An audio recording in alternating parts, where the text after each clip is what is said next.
আমার শাশুড়ি পেটে হাত চেপে ধরে দুর্বল গলায় বললেন, আমি না খেয়ে আছি সারাদিন। এই মেয়ে আমাকে কিছু খেতে দেয়নি। কয়েক মুহূর্ত পরে আমার স্বামী মিস্টার ইয়াসিন ঘরে ঢুকলেন।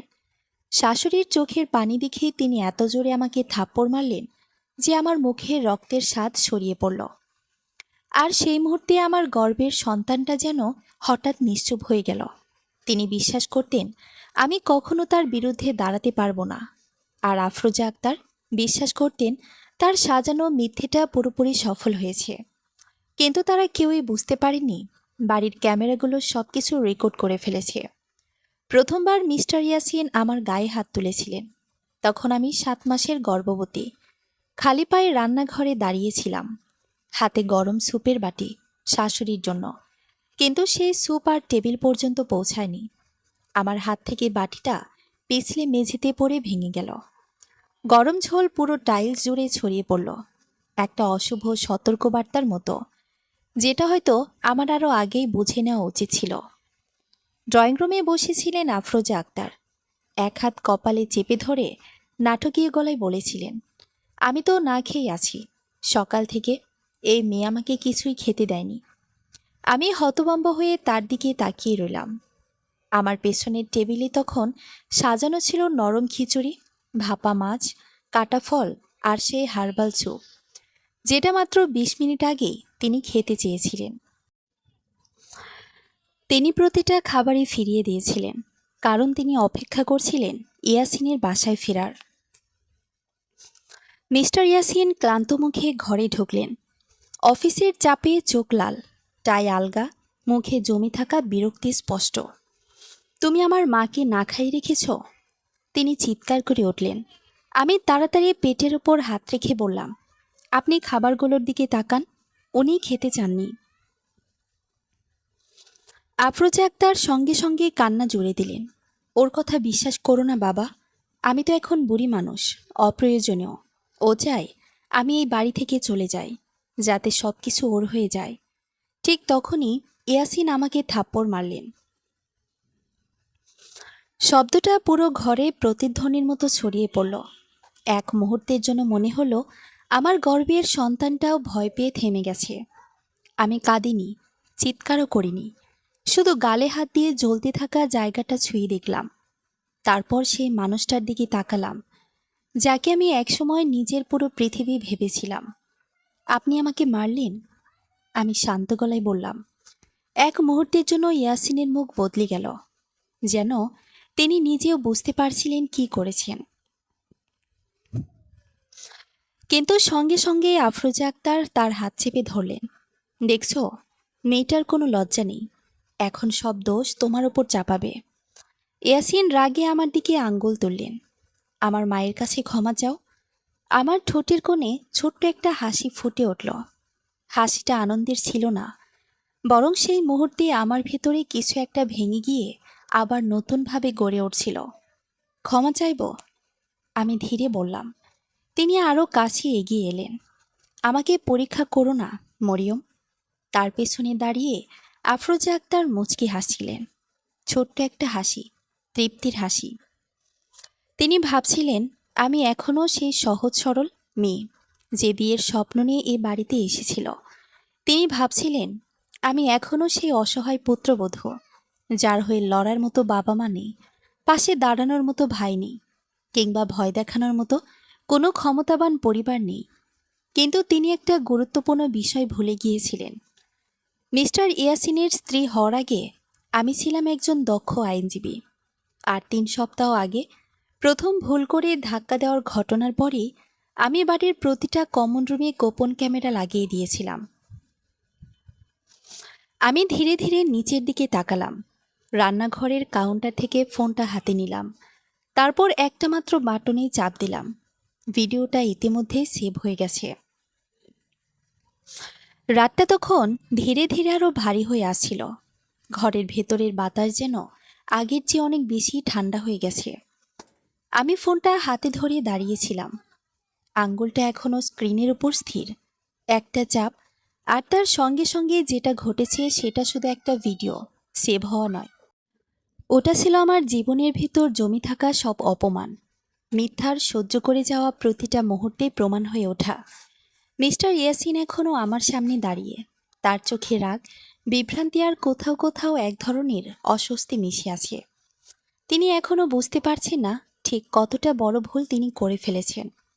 আফরোজা আক্তার তার পাশে দাঁড়িয়ে আছেন, মুখে সে আগের তৃপ্তির ছায়া। তিনি এখনও মনে করছেন তিনি জিতে গেছেন।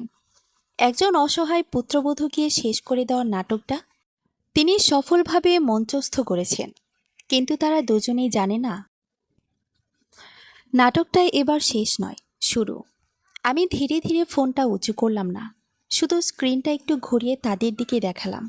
ভিডিওটা চলছে না, কিন্তু থামানো অবস্থায় স্ক্রিনে স্পষ্ট দেখা যাচ্ছে সেই মুহূর্ত যখন ইয়াসিন আমাকে থাপ্পড় মেরেছিল আর আফরোজা আক্তার চোখের পানি মেখে মিথ্যা অভিযোগ করছিলেন। এক মুহূর্তে ঘরের ভেতর নীরবতা নেমে এলো। আফরোজা আক্তারের মুখের হাসি মুছে গেল, তার চোখ ছোট হয়ে এলো, যেন তিনি নিশ্চিত হতে চাইছেন তিনি ঠিক কী দেখছেন। ইয়াসিন ফোনের দিকে তাকালো, তারপর আমার দিকে। তুমি এটা রেকর্ড করেছ? তার কণ্ঠস্বর আগের চেয়ে নিচু, কিন্তু ভেতরে চাপা আতঙ্ক। আমি কোনো উত্তর দিলাম না, শুধু তাকিয়ে রইলাম। এই নীরবতা ছিল আমার প্রথম শক্তি। আফরোজা আক্তার হঠাৎ চিৎকার করে উঠলেন, এটা ফাঁদ, ও ইচ্ছে করে করেছে। তুমি বুঝতে পারছো না ইয়াসিন? এই মেয়ে শুরু থেকেই আমাদের ফাঁসাতে চাইছে। তার কণ্ঠস্বর যত জোরে হচ্ছিল ততই তাই ভয়টা স্পষ্ট হচ্ছিল। মানুষ যখন সত্যের সামনে দাঁড়িয়ে মিথ্যা ধরে রাখতে পারে না, তখনই সে সবচেয়ে বেশি চিৎকার করে। ইয়াসিন এক ধাপ পিছিয়ে গেলেন। তার চোখে এখন রাগ নেই, আছে সন্দেহ। নিজের মায়ের দিকে, আমার দিকে, আর হয়তো নিজের ভেতরের সিদ্ধান্তগুলোর দিকে। তুমি আগে বলো, তুমি কেন গোপন ক্যামেরা বসিয়েছ? তার গলায় এখনও সেই পুরনো কর্তৃত্ব আছে, কিন্তু ভেতরটা নড়ে বড়ে।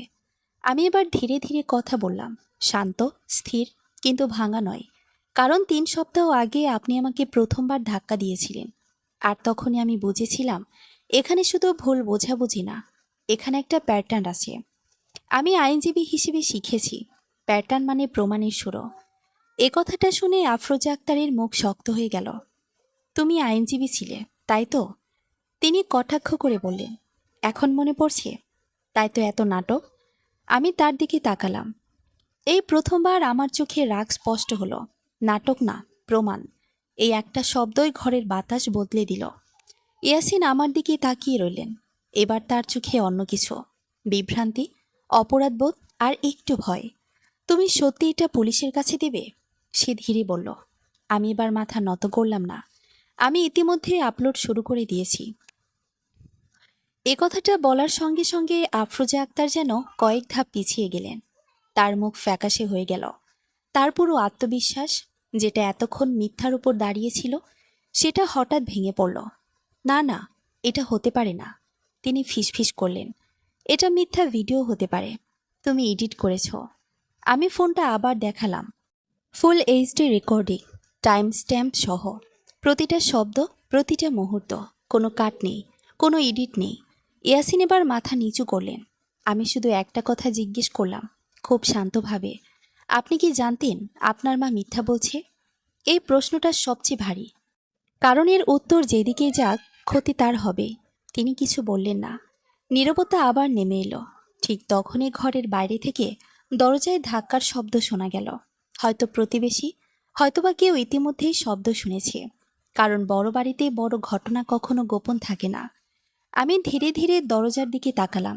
এটা শুধু আমার লড়াই না, আর এখন এটা বাইরের দুনিয়ারও বিষয়। আফরোজা আক্তার হঠাৎ এগিয়ে এসে আমার হাত ধরতে গেলেন। মরিয়ম, প্লিজ, আমরা কথা বলে সমাধান করি।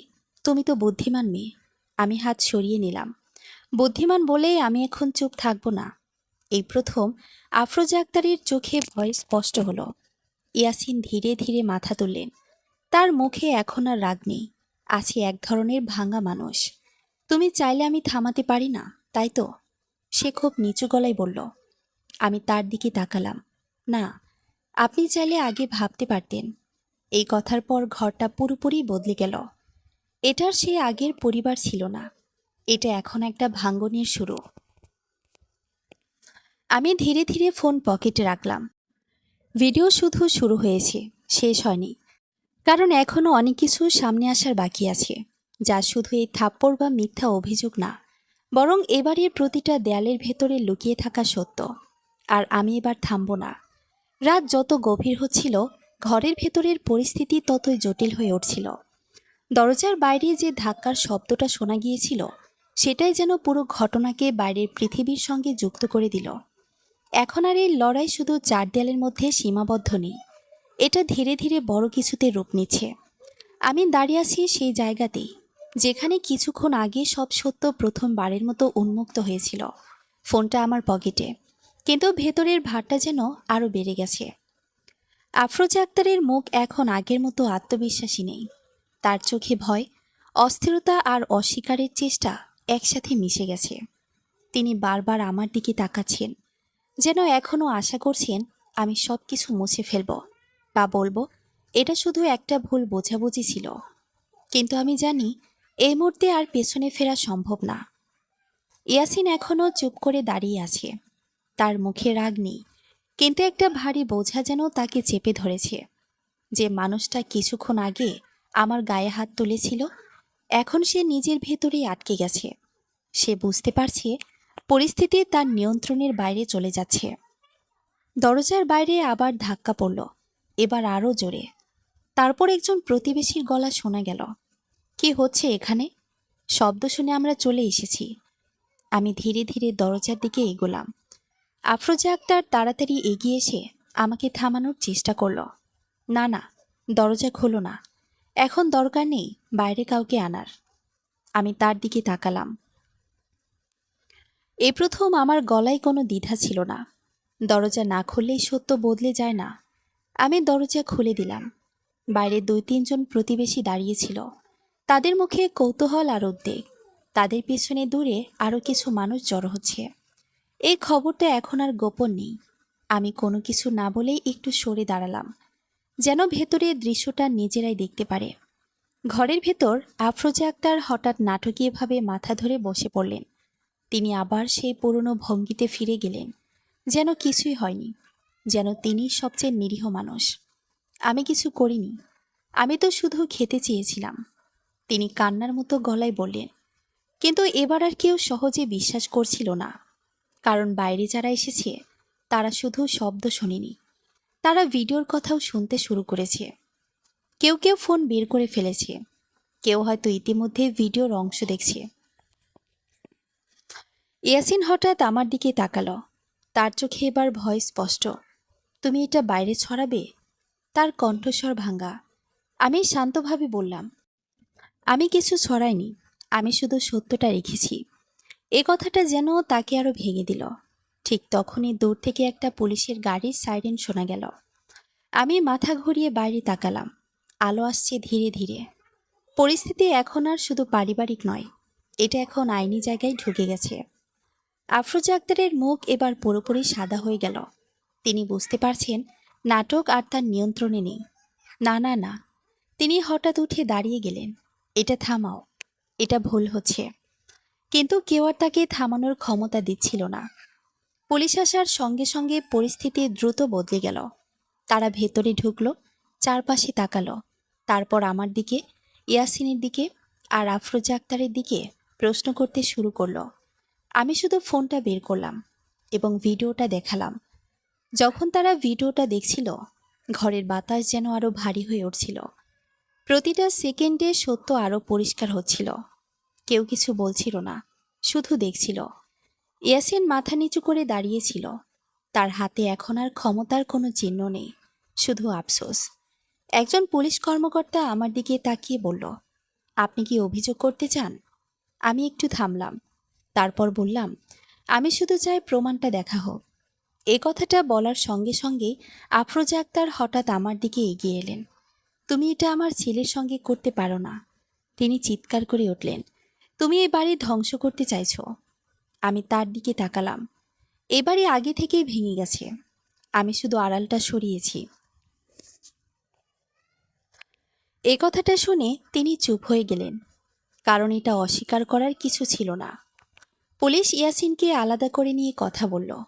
আমি দূর থেকে দেখছিলাম। সে আর আগের সেই আত্মবিশ্বাসী মানুষ নেই। তার কাঁধ নিচু, চোখে স্থিরতা নেই।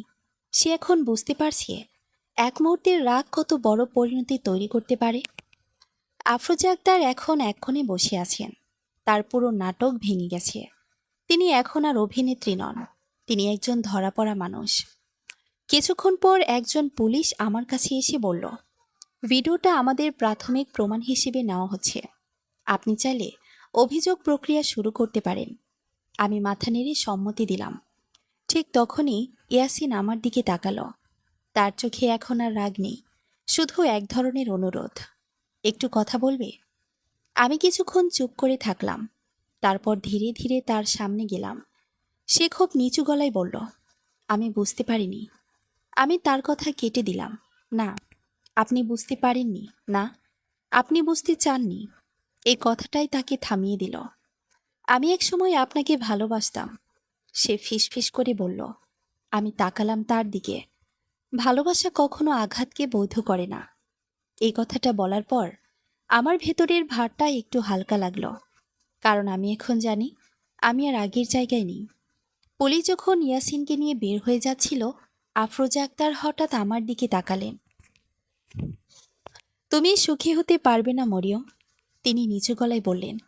আমি একটু থামলাম, তারপর বললাম, আমি এখন অন্তত সত্যের সঙ্গে বাঁচতে পারবো। এই কথার পর আমি আর পেছনে তাকালাম না। ঘরের ভেতর এখন নীরবতা, ভাঙা আসবাবপত্র, ছড়িয়ে থাকা অপমান আর শেষ হয়ে যাওয়া এক মিথ্যার গল্প। আমি ধীরে ধীরে জানালার পাশে গিয়ে দাঁড়ালাম। বাইরে রাতের বাতাস এখন আর ভারী নয়, বরং একটু হালকা লাগছে। এ বাড়ি থেকে বের হওয়া মানে শুধু শারীরিকভাবে বের হওয়া না, এটা ছিল নিজের ভেতরের ভয় থেকে বের হওয়া। আমার গর্বের সন্তান তখনও নীরব, কিন্তু সেই নীরবতায় এখন আর ভয় নয়, সেটা যেন একটা নতুন শুরু। কারণ এই গল্প এখন আর অপমানের না, এটা হয়ে গেছে প্রতিরোধের গল্প। আর প্রতিরোধ কখনো এক রাতেই শেষ হয় না।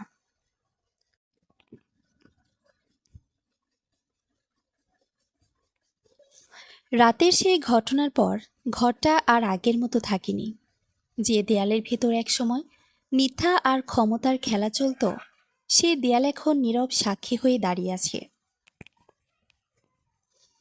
পুলিশ চলে যাওয়ার পরও বাতাসে একটা ভারী চাপ রয়ে গেছে, যেন প্রতিটা কোণ এখনও সেই ঘটনার শব্দ বহন করছে। আমি ঘরের ভেতর একা দাঁড়িয়ে আছি না, কিন্তু মনে হচ্ছে পুরো পৃথিবী থেকে আলাদা হয়ে গেছি। আশেপাশে কিছু পুলিশ অফিসার, কিছু প্রতিবেশী, আর দূরে দাঁড়িয়ে থাকা আফরোজা আক্তার, সবকিছু মিলিয়ে একটা অস্থির পরিবেশ। ইয়াসিনকে আগে নিয়ে যাওয়া হয়েছে জিজ্ঞাসাবাদের জন্য। সেই দৃশ্যটা আমার চোখে এখনো ভাসছে। যখন সে পিছনে তাকিয়েছিল একবার, যেন শেষবারের মতো কিছু বলতে চেয়েছিল, কিন্তু পারেনি। আফরোজা আক্তার এখন আর আগের মতো নাটকীয়তা দেখাচ্ছে না। তার মুখে ক্লান্তি, ভয় আর অপমান একসাথে মিশে গেছে। তিনি বারবার নিজের শাড়ির আঁচল টেনে ধরছেন, যেন নিজেকে গুছিয়ে নিতে চাইছেন, কিন্তু ভেতরের ভাঙনটা বাইরের সাজে ঢেকে রাখা যায় না। একজন পুলিশ অফিসার আমার দিকে এগিয়ে এলেন। গলায় এখন আর আগের মতো করা ভাব নেই, বরং একটা নিরপেক্ষতা আছে। আপনি চাইলে থানায় গিয়ে আনুষ্ঠানিক অভিযোগ করতে পারেন। ভিডিওটা আমরা সংরক্ষণ করেছি। আমি একটু থামলাম। এই সিদ্ধান্তটা শুধু আইনি না, এটা ছিল আমার জীবনের পরবর্তী অধ্যায়ের দরজা। আমি ধীরে ধীরে মাথা নেড়ে বললাম, আমি যাব। এ কথাটা বলার পর আফরোজা আক্তার হঠাৎ সামনে এগিয়ে এলেন। না, তুমি এটা করতে পারো না। তুমি জানো না তুমি কি করছো। তার কণ্ঠস্বর এবার আরো শক্ত না, বরং ভাঙা। সে একই মানুষ যে কিছুক্ষণ আগে আমাকে অপমানের নাটকে খলনায়িকা বানাতে চেয়েছিল, এখন সে ভয় পাচ্ছে। আমি তার দিকে তাকালাম। আমি ঠিক সেটাই করছি, যেটা আপনি আমাকে করতে বাধ্য করেছেন। এ কথার পর তিনি চুপ হয়ে গেলেন। পুলিশ আমাকে গাড়িতে উঠতে বলল। আমি একবার ঘরের দিকে তাকালাম। এই বাড়িটা আমার ছিল না কখনো, কিন্তু আমি এখানে নিজের জীবনের সবচেয়ে বড় লড়াইটা লড়েছি। গাড়ির ভেতরে বসে আমি জানালার বাইরে তাকিয়ে রইলাম। রাস্তার আলো, রাতের নীরবতা আর ভেতরের অস্থিরতা মিলিয়ে একটা অদ্ভুত অনুভূতি তৈরি হচ্ছিল। ভয় না, আবার শান্তিও না। এটা পরিবর্তনের প্রস্তুতি। থানায় পৌঁছানোর পর সবকিছু আরও আনুষ্ঠানিক হয়ে গেল। আমার বক্তব্য নেওয়া হলো, ভিডিও যাচাই করা হলো, রিপোর্ট লেখা হলো। প্রতিটা মুহূর্তেই আমি বুঝতে পারছিলাম এটা শুধু একটা অভিযোগ না, এটা একটা প্রক্রিয়া যেটা ধীরে ধীরে একটা পরিবারের ভেতরের সত্যকে প্রকাশ করবে। একজন কর্মকর্তা আমাকে জিজ্ঞেস করলেন, আপনি কি জানতেন আগে থেকে যে এমন কিছু ঘটবে?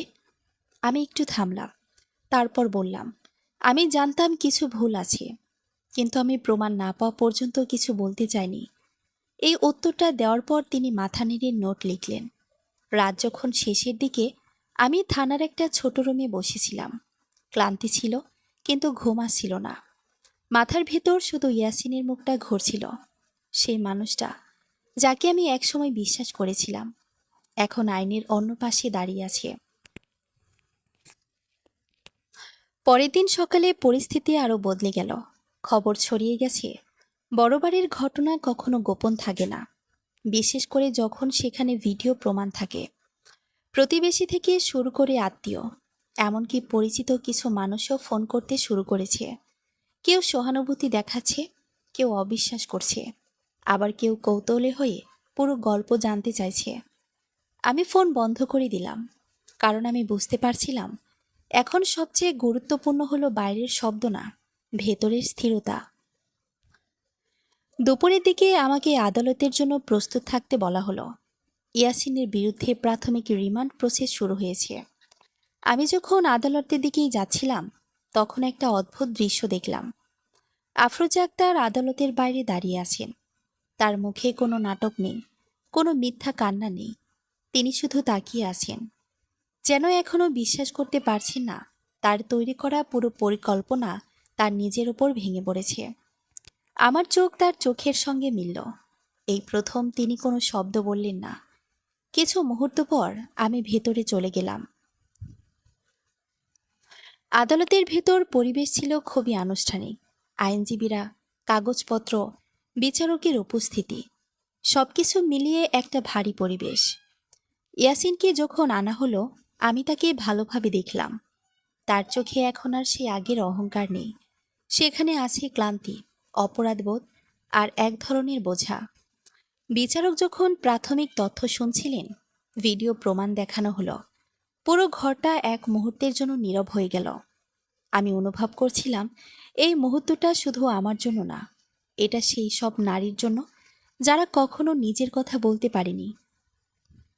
ইয়াসিন একবার আমার দিকে তাকালো। এই দৃষ্টিতে রাগ ছিল না, ছিল একটা প্রশ্ন, আমি কি সত্যি এত দূর চলে গেছি? আমি তার দিকে তাকালাম না, কারণ এখন আর পেছনে ফেরার জায়গা নেই। শুনানি শেষ হওয়ার পর তাকে হেফাজতে নেওয়ার সিদ্ধান্ত হলো। আমি জানতাম এটা শেষ না, কিন্তু এটা একটা বড় শুরু। বাইরে বের হয়ে আমি একটু দাঁড়ালাম।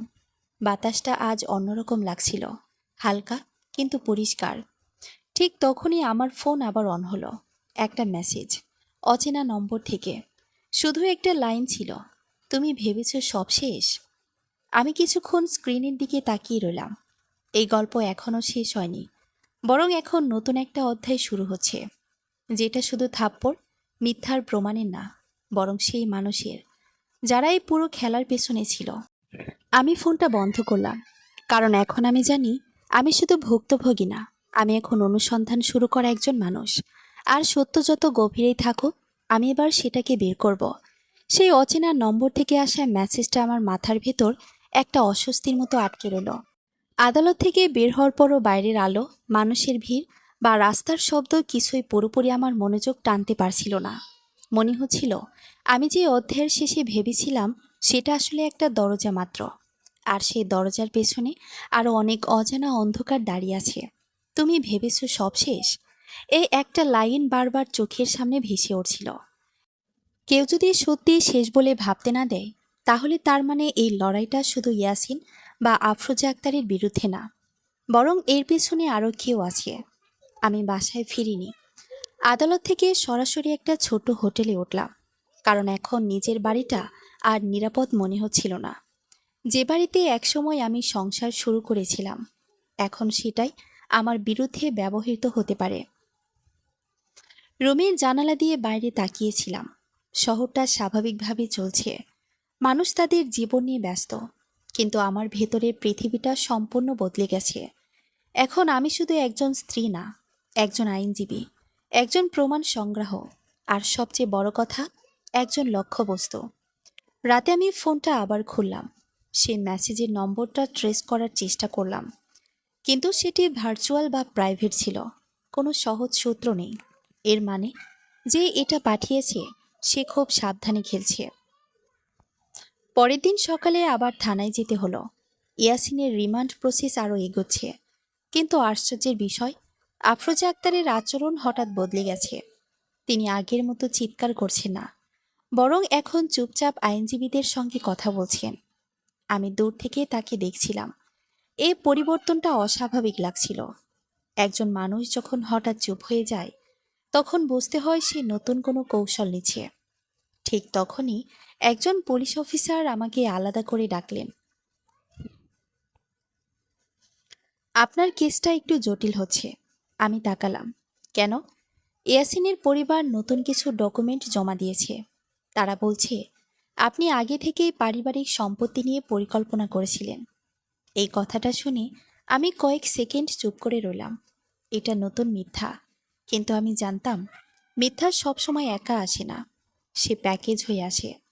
আমি শান্তভাবে বললাম, আমার কাছে সব ব্যাংক রেকর্ড, সব চ্যাট, সব ডকুমেন্ট আছে। আমি কিছু লুকাইনি। তিনি মাথা নেড়ে বললেন, আমরা জানি, কিন্তু কেউ বাইরে থেকে চাপ দিচ্ছে। এই কথাটাই সবচেয়ে গুরুত্বপূর্ণ ছিল। বাইরে থেকে চাপ, মানে এই লড়াইটা এখন আর শুধু ঘরের না, এটা এখন বাইরের শক্তির সঙ্গে জড়িয়ে গেছে।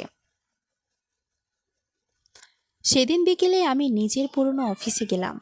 অনেকদিন পর সেখানে পা রাখলাম। আইনজীবী হিসেবে আমার পুরনো সহকর্মীরা আমাকে দেখে অবাক হলো।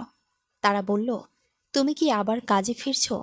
আমি বললাম, আমি কখনো কাজ ছাড়িনি, শুধু জীবনটা থেমে গিয়েছিল। আমার পুরনো বস আমাকে একটা ফাইল দিলেন। এটা তুমি দেখো, তোমার কেসের সাথে কিছু মিল আছে। আমি ফাইলটা খুললাম। ভেতরে আরও একটা পারিবারিক সহিংসতার কেস, কিন্তু আশ্চর্যের বিষয়, সেখানে একই ধরনের অভিযোগ, একই ধরনের ভিডিও বিতর্ক, আর একই ধরনের আইনি চাপ। আমি ধীরে ধীরে বুঝতে শুরু করলাম এটা শুধু আমার কেস না, কোনো এক প্যাটার্ন চলছে। রাতে আমি আবার সেই মেসেজের কথা ভাবলাম, তুমি ভেবেছ সব শেষ। এই লাইনটা এখন আর হুমকি মনে হচ্ছিল না, এটা একটা ইঙ্গিত মনে হচ্ছিল। পরের দিন আমি নিজে থেকে কিছু পুরনো কেস স্টাডি দেখতে শুরু করলাম। যত দেখছিলাম ততই একটা অদ্ভুত মিল খুঁজে পাচ্ছিলাম। একই ধরনের পরিবার, একই ধরনের অভিযোগ, আর প্রতিটা ক্ষেত্রে একজন নারী, যিনি শেষ পর্যন্ত চুপ করে গিয়েছিলেন। কিন্তু আমার কেসটা আলাদা। আমি চুপ করিনি। দুপুরের দিকে আবার একটা ফোন এলো। এবার অচেনা না, ইয়াসিনের আইনজীবীর নম্বর। তিনি খুব ঠান্ডা গলায় বললেন, আপনি কি জানেন আপনি কাকে টার্গেট করছেন? আমি বললাম, আমি কাউকে টার্গেট করছি না, আমি শুধু সত্য বের করছি। তিনি একটু হেসেই বললেন, সত্য সবসময় মুক্তি আনে না মরিয়ম। এই কথাটা আমার মাথায় গেঁথে গেল। সন্ধ্যার দিকে আমি আবার আদালতে গেলাম কিছু কাগজ জমা দিতে। সেখানে প্রথমবার আমি লক্ষ্য করলাম একজন অচেনা মানুষ আমাকে ফলো করছে। সে সরাসরি কিছু করছে না, শুধু দূর থেকে দেখছে। আমি জানতাম এটা এখন আর কাকতালীয় না। হোটেলে ফিরে আমি দরজা লক করে বসে রইলাম। ফোনটা হাতে নিলাম। আমার কাছে এখন দুইটা যুদ্ধ চলছে, একটা আদালতে, আরেকটা অজানা ছায়ার বিরুদ্ধে। ঠিক তখনই দরজায় হালকা নখ হলো। আমি স্থির হয়ে গেলাম, কারণ এই সময় কেউ আসার কথা না। আমি ধীরে ধীরে দরজার কাছে গেলাম। কে? বাইরে থেকে কোনো শব্দ নেই। আবার নখ, এবার একটু জোরে। আমি চোখের ছিদ্র দিয়ে তাকালাম। কেউ নেই, কিন্তু নিচে একটা খাম রাখা আছে। আমি ধীরে ধীরে দরজা খুললাম, খামটা তুলে নিলাম।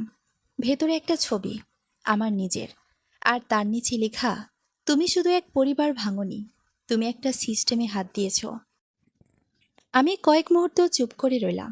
এখন বিষয়টা পরিষ্কার, এটা শুধু ইয়াসিন বা আফরোজা আক্তারের খেলা না, এটা অনেক বড় কিছু। আমি খামটা টেবিলে রাখলাম, আর প্রথমবার বুঝলাম আমি যেটাকে শেষ ভেবেছিলাম সেটা আসলে শুরু ছিল, এবং এই শুরুটা এখন আর শুধু আত্মরক্ষার না, এটা সত্য উন্মোচনের যুদ্ধ।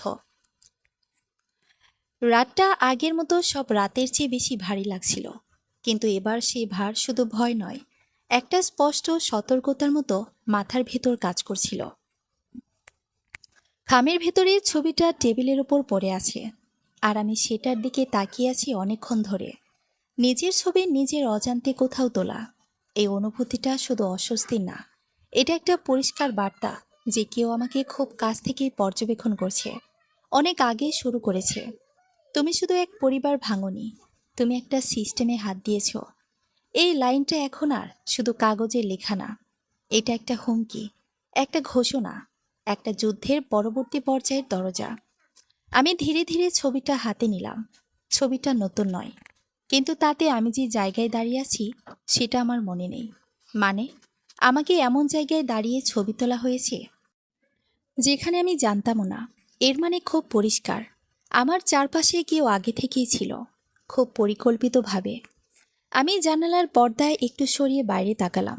নিচে রাস্তা, গাড়ি, মানুষ সব স্বাভাবিক, কিন্তু আমার চোখে এখন আর কিছুই স্বাভাবিক মনে হচ্ছে না। প্রতিটা মানুষকে সন্দেহজনক মনে হচ্ছে, প্রতিটা ছায়াকে অচেনা। পরের দিন সকালে আমি আবার আদালতের দিকে গেলাম। ইয়াসিনের মামলার পরবর্তী শুনানি ছিল, কিন্তু এবার পরিস্থিতি আগের মতো ছিল না। আদালতের বাইরে সাংবাদিকদের ভিড়, কেউ কেউ আমার নাম জেনে গেছে, কেউ কেউ ভিডিওর কথা বলছে। আমি বুঝতে পারছিলাম এটা এখন শুধু একটা পারিবারিক মামলা না, এটা পাবলিক ইস্যুতে পরিণত হচ্ছে। ভেতরে ঢোকার সময়ই একজন সাংবাদিক মাইক ধরল আমার সামনে। ম্যাডাম, আপনি কি সত্যি ইচ্ছাকৃতভাবে আপনার স্বামীকে ফাঁসাচ্ছেন? এই প্রশ্নটা শুনে আমি থমকে গেলাম না, শুধু বললাম, সত্য ফাঁস হয় না, সত্য প্রকাশ পায়। এ কথাটা বলেই আমি ভেতরে চলে গেলাম। আদালতের ভেতরে পরিবেশ আগের চেয়েও আরও চাপা। ইয়াসিনকে এবার আরও ক্লান্ত দেখাচ্ছিল, তার চোখে কোনো আগের মতো আত্মবিশ্বাস নেই। আফরোজা আক্তারও আজ উপস্থিত ছিলেন, কিন্তু তার ভেতরের ভাঙন এখন আরও স্পষ্ট। তিনি আমার দিকে একবার তাকালেন, কিন্তু এবার সেই চোখে কোনো ঘৃণা ছিল না, ছিল ভয় আর অনিশ্চয়তা। শুনানি শুরু হলো। আমার আইনজীবী টিম আগের video, bank statement, medical report সবকিছু আবার উপস্থাপন করলো। প্রতিটা প্রমাণ একটার পর একটা উঠে আসছিল। আমি দেখছিলাম ইয়াসিনের আইনজীবী বারবার কাগজ উল্টাচ্ছে, কিন্তু নতুন কোনো শক্ত যুক্তি দিতে পারছে না। কিন্তু ঠিক তখনই কিছু অপ্রত্যাশিত ঘটল। বিচারক একটি নতুন ডকুমেন্ট গ্রহণ করলেন, যেটা ইয়াসিনের পক্ষ থেকে জমা দেওয়া হয়েছিল। ডকুমেন্টটা দেখে আমি কিছুক্ষণ স্থির হয়ে গেলাম। এটা ছিল আমার পুরনো একটি কেস ফাইলের কপি, যেখানে আমি একসময় একজন ক্লায়েন্টকে সাহায্য করেছিলাম, কিন্তু সেটাকে বিকৃতভাবে উপস্থাপন করা হয়েছে যেন আমি আগেও নাকি এমন কিছু জড়িত ছিলাম, এবং প্রতিবারই ব্যক্তিগত লাভ নিয়েছি। আমি বুঝতে পারলাম এটা শুধু ডিফেন্স না, এটা চরিত্র হত্যা। আমি উঠে দাঁড়ালাম। এই ডকুমেন্ট সম্পূর্ণ ম্যানিপুলেটেড, আমি এর বিরুদ্ধে প্রমাণ দিতে পারি। বিচারক আমাকে শান্তভাবে বসতে বললেন, কিন্তু আমি জানতাম এটা এখন আর শুধু আইন নয়, এটা বিশ্বাসের লড়াই। শুনানি শেষে বাইরে বের হওয়ার পর আমি প্রথমবার ইয়াসিনের সামনে দাঁড়ালাম। সে আমার দিকে তাকালো, খুব ধীরে বলল, তুমি কি খুশি এখন? আমি একটু থামলাম। আমি খুশি না, আমি ক্লিয়ার। সে মাথা নিচু করল। আমি বুঝতে পারিনি সব এত দূর চলে যাবে। আমি বললাম, আপনি বুঝতে চাননি, এটাই সমস্যা ছিল। ঠিক তখনই আফরোজা আক্তার এগিয়ে এলেন। এবার তার ভঙ্গি আলাদা। তুমি জানো না তুমি কাকে বিরক্ত করেছ, মরিয়ম। তুমি শুধু আমার ছেলেকে না, তুমি অনেক বড় কিছু নড়াচ্ছ। আমি তার দিকে তাকালাম। তাহলে আমাকে বলুন, আমি কি নড়াচ্ছি? তিনি কিছু বললেন না, কিন্তু তার চোখে ছিল ভেতরের ভয়। সেদিন রাতেই আমি আবার সেই অচেনা নম্বর থেকে মেসেজ পেলাম, তুমি কাছাকাছি এসেছ। এবার মেসেজটা হুমকি না, বরং স্বীকৃতির মতো লাগলো, মানে আমি সঠিক পথে আছি। আমি সিদ্ধান্ত নিলাম এবার শুধু প্রতিক্রিয়া না, এবার আমি নিজে থেকে অনুসন্ধান করব। পরের দিন আমি এক পুরনো সহকর্মীর সঙ্গে দেখা করলাম, যিনি কর্পোরেট কেস নিয়ে কাজ করেন। আমি তাকে সেই ফাইলটা দেখালাম। যেটা আদালতে ব্যবহার করা হয়েছিল। সে কিছুক্ষণ দেখে বলল, এটা শুধু তোমার বিরুদ্ধে না, এটা একটা নেটওয়ার্কের অংশ। আমি তাকালাম। নেটওয়ার্ক? সে বলল, কিছু পারিবারিক আইনজীবী, কিছু মিডিয়া কানেকশন, আর কিছু প্রভাবশালী লোক। তারা মিলে এমন কেস তৈরি করে যেখানে নারীদের ভয় দেখানো, চুপ করানো বা মিথ্যা প্রমাণ দিয়ে হারিয়ে দেওয়া হয়। আমি চুপ করে গেলাম। মানে আমি শুধু একটা কেস না, আমি একটা বড় সিস্টেমের অংশে ঢুকে পড়েছি। সেদিন সন্ধ্যায় হোটেলে ফিরে আমি সিদ্ধান্ত নিলাম, এবার আমি আর শুধু ডিফেন্সে থাকব না, আমি আক্রমণ শুরু করব। আমি পুরনো সব ফাইল বের করলাম, চ্যাট, ভিডিও, সাক্ষী, ব্যাংক লেনদেন, সব কিছু একসাথে সাজাতে শুরু করলাম।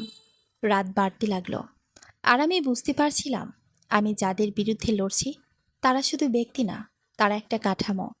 ঠিক তখনই দরজায় আবার নক হলো। আমি থেমে গেলাম। এইবার আমি ধীরে ধীরে দরজার কাছে গেলাম, কিন্তু খুললাম না। কে? বাইরে থেকে খুব শান্ত একটা গলা এলো। আমি তোমাকে সাহায্য করতে এসেছি। আমি স্থির হয়ে গেলাম। এই কণ্ঠস্বর পরিচিত না, কিন্তু আত্মবিশ্বাসী। আমি দরজা খুললাম না। তুমি কে? কিছুক্ষণ নীরবতা। তারপর সেই গলা বলল, আমি সেই সিস্টেমের ভেতর থেকেও বের হতে চেয়েছিলাম এক সময়। আমি জানতাম এটা এখন আর শুধু ভয় বা হুমকি না, এটা নতুন এক মোড়। আমি দরজা আধ খোলা খুলে দাঁড়িয়ে রইলাম, এবং সেই মুহূর্তে বুঝলাম এই গল্প এখন দুই ভাগে ভাগ হয়ে গেছে। একটা অংশ অতীতকে ধ্বংস করার, আরেকটা অংশ ভবিষ্যৎকে গড়ার। দরজার বাইরে দাঁড়িয়ে থাকা সেই অচেনা কণ্ঠস্বরটা আমার ভেতরের সব সতর্কতা একসাথে জাগিয়ে তুলল। আমি দরজা আধা খোলা রেখে দাঁড়িয়ে আছি, কিন্তু পুরো শরীরটা যেন প্রস্তুত কোনো অদৃশ্য আঘাতের জন্য। রাত তখন গভীর। হোটেলের করিডোরে আলো কম, আর বাতাসে একটা অস্বাভাবিক নীরবতা, যেটা শান্ত না বরং সতর্ক। আমি আবার জিজ্ঞেস করলাম, আপনি কে? কিছু মুহূর্ত নীরবতা। তারপর সেই কণ্ঠ বলল, আমার নাম এখন গুরুত্বপূর্ণ না, গুরুত্বপূর্ণ হলো তুমি এখন কোথায় দাঁড়িয়ে আছো। এ কথাটা শোনার সঙ্গে সঙ্গেই আমার বুকের ভেতর একটা ঠান্ডা স্রোত বয়ে গেল। কারণ এটা কোনো সাধারণ মানুষ বলছে না। কথা বলার ভঙ্গি, আত্মবিশ্বাস আর শব্দের নির্বাচন, সবকিছুই ইঙ্গিত দিচ্ছে সেই পুরো পরিস্থিতির ভেতরের দিকটা জানে। আমি দরজা একটু বেশি খুললাম। সামনে মধ্যবয়সী একজন মানুষ দাঁড়িয়ে, চোখে ক্লান্তি কিন্তু দৃষ্টিতে গভীরতা। তার হাতে কোনো ব্যাগ নেই, কোনো অস্ত্র নেই, কিন্তু তার উপস্থিতি যেন অস্ত্রের চেয়েও ভারী। সে ধীরে বলল, তুমি যাদের বিরুদ্ধে লড়ছ তারা শুধু পরিবার না, তারা একটা নেটওয়ার্ক, আর তুমি এখন তার কেন্দ্রের খুব কাছাকাছি চলে গেছো। আমি চুপ করে রইলাম। সে আরও কাছে আসতে চাইল না, শুধু দরজার সামনে দাঁড়িয়ে বলল, ইয়াসিন একা না, আফরোজা আক্তারও না, তারা শুধু মুখ, পেছনে আরও মানুষ আছে। এ কথাটা আমার ভেতরের অনেক কিছু একসাথে পরিষ্কার করে দিল। সেই অচেনা মেসেজ, সেই ছবি, সেই আদালতের ম্যানিপুলেটেড ডকুমেন্ট, সব কিছু এক লাইনে এসে দাঁড়ালো। আমি বললাম, আপনি আমাকে কেন বলছেন এটা? সে একটু থামল। কারণ আমি একসময় এই নেটওয়ার্কের অংশ ছিলাম। এ কথাটা বলার সঙ্গে সঙ্গে সে চোখ নামিয়ে ফেলল, যেন অতীতটা এখনো তার গলায় আটকে আছে। আমি তাকে ভেতরে আসতে বললাম না, কিন্তু দরজাটা বন্ধ করলাম না।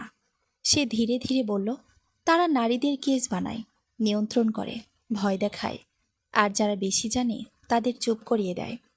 তুমি যে কেসে আছো সেটা প্রথম না, কিন্তু তুমি প্রথম যে পাল্টা প্রমাণ তৈরি করেছ। আমি বললাম, আপনি আমার কাছে কি চান? সে আমার দিকে তাকালো। আমি চাই তুমি বেঁচে থাকো, আর সত্যটা শেষ পর্যন্ত নিয়ে যাও। এ কথাটা বলার পর সে একটা ফাইল আমার হাতে দিল। এটা দেখে আমি থমকে গেলাম। ফাইলের ভেতরে ইয়াসিনের নামের বাইরেও আরও কয়েকজন পরিচিত নাম ছিল। কিছু আইনজীবী, কিছু ব্যবসায়ী, আর কিছু সরকারি সংযোগের ইঙ্গিত। এটার পারিবারিক কেস না, এটা একটা সংগঠিত কাঠামোর প্রমাণ। আমি ধীরে ধীরে বললাম, আপনি এটা এখন কেন দিচ্ছেন? সে উত্তর দিল, কারণ তারা এখন বুঝে গেছে তুমি থামবে না। এই কথাটা বলার সঙ্গে সঙ্গে সে পেছনে ফিরে হাঁটতে শুরু করলো। আমি তাকে আবার ডাকলাম না, কারণ এখন আমি বুঝে গেছি এই লড়াইটা আর ব্যক্তিগত না। পরের দিন সকালে আমি আবার আদালতের দিকে গেলাম। কিন্তু এবার আমার ভেতরে ভয় নেই, দ্বিধা নেই, আছে স্পষ্টতা। ইয়াসিনকে আবার আনা হলো, কিন্তু এবার তার চেহারা আরও ভাঙ্গা। আফরোজা আক্তারও সেখানে ছিলেন, কিন্তু তার চোখে আর আগের সেই নাটকীয় শক্তি নেই, বরং একটা ভাঙা আত্মবিশ্বাস। শুনানি শুরু হলো। এবার আমি নিচে উঠে দাঁড়ালাম। আমি বললাম, আমার কাছে নতুন প্রমাণ আছে। আদালতের নীরবতা নেমে এলো। আমি সেই ফাইল জমা দিলাম। বিচারক একে একে পাটা উল্টাতে শুরু করলেন। প্রতিটা নাম, প্রতিটা সংযোগ, প্রতিটা লেনদেন, সবকিছু ধীরে ধীরে প্রকাশ পাচ্ছিল। ইয়াসিন মাথা নিচু করে বসেছিল। আফরোজা আক্তার হঠাৎ কিছু বলতে চাইলেন, কিন্তু তার গলা আটকে গেল, কারণ এবার আর কোনো নাটক কাজ করবে না। বিচারক কিছুক্ষণ চুপ থেকে বললেন, এই কেসটি এখন বৃহত্তর তদন্তে যাবে। এই কথাটা শোনার সঙ্গে সঙ্গে ঘরের ভেতরের পরিবেশ বদলে গেল। এটা শুধু আমার জয় না, এটা পুরো কাঠামোর বিরুদ্ধে একটা ধাক্কা। শুনানি শেষে আমি আদালত থেকে বের হয়ে এলাম। বাইরে অনেক মানুষ, সাংবাদিক, কৌতূহলী চোখ, কিন্তু আমি কারো দিকে তাকালাম না। হঠাৎ পেছন থেকে একটা গলা শোনা গেল, মরিয়ম। আমি ঘুরে তাকালাম। ইয়াসিন, সে একা দাঁড়িয়ে। তার চোখে এখন কোনো রাগ নেই, কোনো অভিযোগ নেই, শুধু একটা ভারী বোঝা। সে ধীরে বলল, আমি কি সত্যি এতটা অন্ধ ছিলাম? আমি কিছুক্ষণ চুপ করে রইলাম। তারপর বললাম, আপনি শুধু অন্ধ ছিলেন না, আপনি দেখতে চাননি। সে মাথা নিচু করল। আমি জানি না ভবিষ্যতে কি হবে, সে বলল। আমি বললাম, ভবিষ্যৎ এখন আপনার হাতে না। এ কথাটা বলার পর আমি চলে যেতে শুরু করলাম। পেছনে আর কোনো শব্দ নেই, শুধু একটা ভাঙা নীরবতা। দিনগুলো ধীরে ধীরে বদলাতে লাগলো। তদন্ত শুরু হলো। নামগুলো একে একে সামনে আসতে শুরু করলো। মিডিয়ায় খবর ছড়িয়ে পড়ল। আমি আর শুধু সেই নির্যাতিত পুত্রবধূ না, আমি এখন সেই কণ্ঠ যেটা চুপ করানো যায়নি। একদিন সন্ধ্যায় আমি সেই অচেনা মানুষটার সঙ্গে আবার দেখা করলাম। সে বলল, তুমি কি এখনো ভয় পাও? আমি একটু হাসলাম। ভয় এখনো আছে, কিন্তু এখন সেটা আমাকে থামায় না। সে মাথা নেড়ে বলল, তাহলে তুমি এখন স্বাধীন। আমি আকাশের দিকে তাকালাম। স্বাধীনতা মানে শুধু বের হয়ে আসা না, স্বাধীনতা মানে সত্যের সঙ্গে দাঁড়িয়ে থাকা। কয়েক সপ্তাহ পর ইয়াসিনের বিরুদ্ধে আনুষ্ঠানিক মামলা শুরু হলো। আফরোজা আক্তারের নামও তদন্তে উঠে এলো, কিন্তু আমি আর সেখানে থাকলাম না। আমি শহর ছেড়ে একটু দূরে চলে গেলাম, একটা শান্ত জায়গায়। কারণ যুদ্ধ শেষ হলেও মানুষকে নিজের ভেতর আবার তৈরি হতে হয়। একদিন সকালে আমি জানালার পাশে দাঁড়িয়েছিলাম। পেটের ভেতরের শিশুটি নড়ল। আমি ধীরে হাত রাখলাম। এই জীবনের শুরুটা ছিল ভয় দিয়ে, কিন্তু শেষটা হলো সত্য দিয়ে। আর সত্য কখনো হারায় না। শেষবারের মতো আমি পেছনে তাকালাম না, কারণ এবার সামনে তাকানোর সময়। সমাপ্ত।